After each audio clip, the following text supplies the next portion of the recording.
आप देखिए, केडीडीएल कंपनी है, वो इंजीनियरिंग सेक्टर से जुड़ी हुई कंपनी है और ये कंपनी लग्जरी घड़ी बनाती है। लग्जरी घड़ी का सामान बनाने का काम करती है, वहां से पैसा कमाती है। और ये कंपनी की घड़ी उसका कस्टमर को समय क्या है, समय की कीमत क्या है, वो सब पहचानने में बहुत ज्यादा मदद करती है। जिस इन्वेस्टर ने ये घड़ी का सही इस्तेमाल किया है, ये घड़ी में देखकर समय की अच्छी पहचान की है, सही समय पे इन्वेस्टमेंट किया है, प्रॉफिट मिलने के बाद वहां से एग्जिट किया है, ऐसा बहुत ज्यादा इन्वेस्टर है, उसकी लाइफ ये कंपनी का स्टॉक में इन्वेस्टमेंट करने के बाद बहुत ज्यादा बेहतरीन बनी है। लेकिन अब बात करता हूँ ये कंपनी का स्टॉक की। ये कंपनी का स्टॉक की प्राइस आज से 4 वर्ष पहले 2020 में सिर्फ 100 रुपया थी।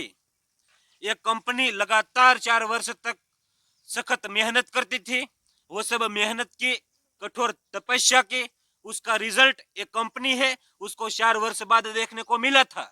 ये कंपनी का स्टॉक में जिसने इन्वेस्टमेंट किया था, वो इन्वेस्टर को 4 वर्ष बाद मुनाफा मिला था, क्योंकि 2020 के बाद 4 वर्ष बाद 2024 में ये कंपनी का स्टॉक ऊपर उड़ान भरने के बाद 3800 तक गया था। ये कंपनी का स्टॉक ने 3800 की शानदार सफर की थी।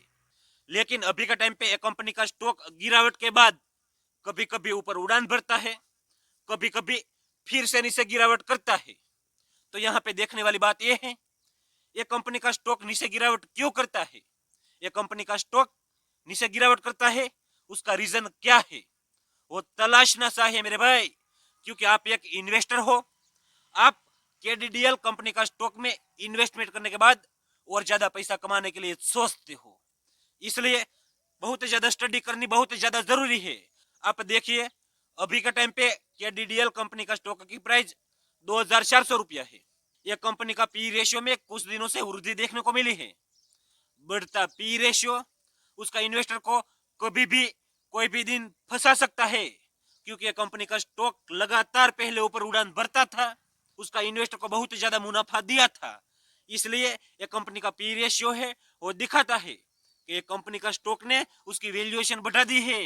लेकिन मेरे भाई, उसका फंडामेंटल आंकड़ा ऐसा मजबूत है, ये कंपनी का स्टॉक की वैल्यूएशन बढ़ चुकी है, फिर भी उसका पीछे वाला फंडामेंटल आंकड़ा ये कंपनी का स्टॉक को और आगे उड़ान भरने के लिए मजबूर कर सकता है। वो देखने के लिए आप पहले ये यूट्यूब चैनल को सब्सक्राइब कर दीजिए, क्योंकि आप देखिए ये कंपनी का पीबी रेशियो नीचे गिर चुका है। ये कंपनी का कम पीबी रेशियो उसका इन्वेस्टर को फ्रेंडली इन्वेस्टमेंट करवा सकता है, बहुत ज्यादा मुनाफा कमा कर दे सकता है। और उसका आरओई और आरओसी पी रेशियो से बहुत ज्यादा बढ़ चुका है। ये कंपनी की डिविडेंड यील्ड 2.5% की है, बेहतरीन इन्वेस्टमेंट के लिए बहुत ज्यादा अच्छा सिग्नल देती है मेरे भाई। और उसकी खास बात यह है कि डीडीएल कंपनी की डेबिट टू इक्विटी 0.17 है, कर्जा है, कर्जा कम है। लेकिन मैं आपको बता देता हूँ, ये कंपनी है, उसके पास इतना फंड है कि ये कंपनी है वो कर्जा का ब्याज भरने में बहुत माहिर है। ये कंपनी के पास ताकत है, ये कंपनी उसका कर्जा का ब्याज है वो सुटके के साथ भर देते हैं।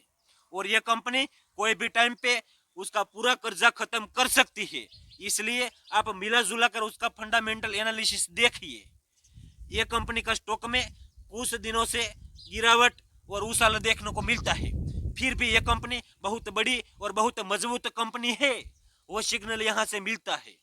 अब आप देखिए, केडीडीएल कंपनी लास्ट 2 वर्षों से नीचे गिरावट करने की कोशिश करती है, तो 2100 तक नीचे गिरावट करती है, ऊपर उड़ान भरती है, तो 3800 तक ऊपर उड़ान भरती है। उसके बाद एक कंपनी का स्टॉक उसका दम तोड़ देता है, एक कंपनी का स्टॉक फिर से नीचे गिरावट करता है। इसलिए कोई भी इन्वेस्टर केडीडीएल कंपनी का स्टॉक में इन्वेस्टमेंट करने के बाद पैसा कमाने के लिए सोचते हैं, तो उसको लगता होगा क्या यह कंपनी का स्टॉक में इन्वेस्टमेंट करने के बाद मुझे यहाँ से बहुत ज्यादा मुनाफा मिल सकता है या नहीं। यह कंपनी का स्टॉक है, उसका स्ट्रॉन्ग सपोर्ट बनता है 2100 रुपया पे। यह कंपनी का स्टॉक अभी का टाइम पे 2400 के आसपास ट्रेड कर रहा है, इसलिए यह कंपनी का स्टॉक और ज्यादा नीचे गिरावट करेगा। नीचे गिरावट के बाद उसकी प्राइस 2100 तक आती है, उसी टाइम पे इन्वेस्टमेंट करने का, मुनाफा कमाने का बहुत बड़ा मौका बन सकता है, क्योंकि आप देखिए 2100 पे स्ट्रॉन्ग सपोर्ट है। अब आप मिला जुला कर देखिए, मजबूत फंडामेंटल, स्टॉक में गिरावट, ये गिरावट के बाद ये कंपनी का स्टॉक 2100 पे स्ट्रॉन्ग सपोर्ट के साथ टकराएगा, उसके बाद ऊपर उड़ान भरेगा, वो संभावना बहुत ज्यादा है। क्योंकि उसका फंडामेंटल आंकड़ा देखकर ऐसा लगता है ये कंपनी के पास फाइनेंशियल पावर बहुत ज्यादा है। आप देखिए, जिसके पास पैसा है वो सब कुछ कर सकते हैं। ये कलयुग में पैसा से सब काम हो सकता है। ये कंपनी उसका ग्रोथ चाहती है, उसके पास पैसा है। ये कंपनी के पास कर्जा है, लेकिन कर्जा चुकाने के लिए सब दम है उसके पास। ये कंपनी अभी का टाइम पे बेहतरीन काम करती है। ये कंपनी पैसा कमाती है, पैसा कमाने में बहुत ज्यादा माहिर है, और उसका पैसा कमाने का ग्रोथ है वो लगातार इंक्रीज होता जाता है मेरे भाई।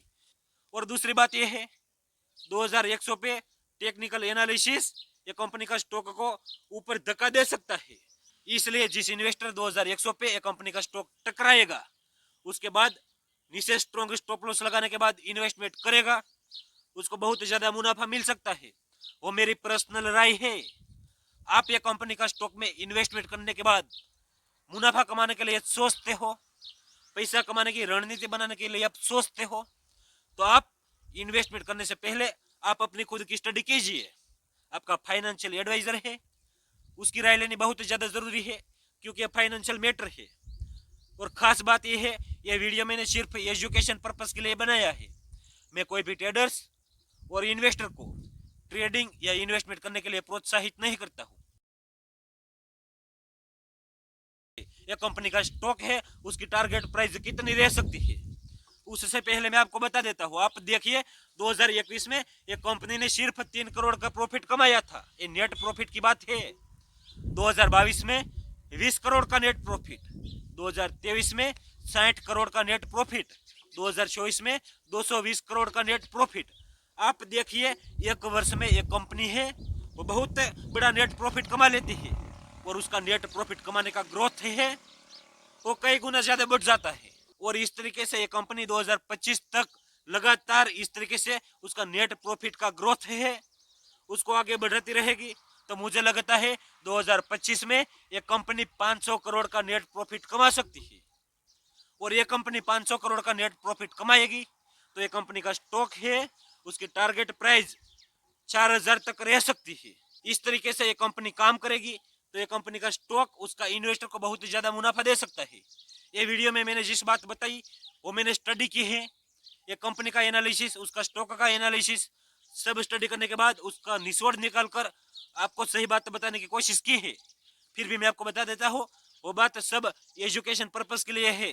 मैं कोई भी ट्रेडर्स या इन्वेस्टर को ट्रेडिंग या इन्वेस्टमेंट करने के लिए प्रोत्साहित नहीं करता हूँ। आप ये यूट्यूब चैनल को सब्सक्राइब कर दीजिए। धन्यवाद।